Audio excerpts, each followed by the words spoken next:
Hello. Good morning mga ka-TV. For today video guys, papakita ko sa inyo ang pag-commute ko from Manila going to Iloilo gamit yung barko. So, this video guys, dito na tayo umakyat ng fast trap dahil tugo yung sinakyan natin na bus.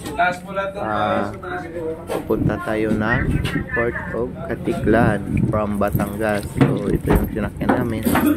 Ayan, nahanap ko dito yung area namin or yung deck dito sa taas ng barko. Anong number po ako. So, ayan, nasa ticket naman yan. Hinanap ko po yung area ko dyan o ang upuan kung saan banda. And then dito na guys, paalis na kami, nabot na kami ng hapon. O ayun, bye bye Batangas Port, paalis na kami. So dito guys,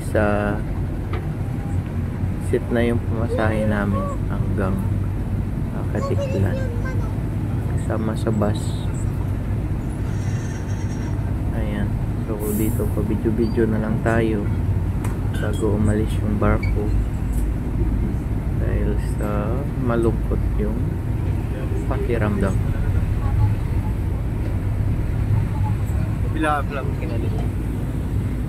Ayan guys, we're going home na. Punta na kami ng Mindoro.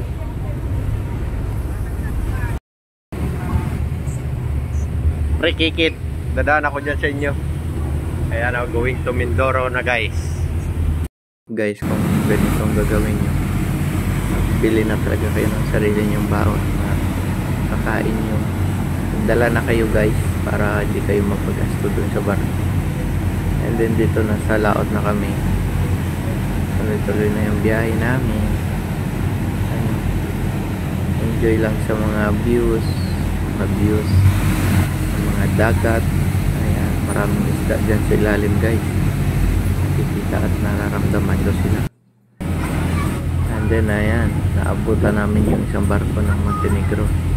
Sinigawan ko yan dyan guys, ang kapitan nila na Papa Abdul. Don't forget to subscribe guys our little channel, Ryan's TV.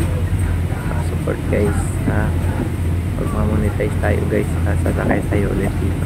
Alright. Thank you very much sa mga supporters natin. Thank you for watching.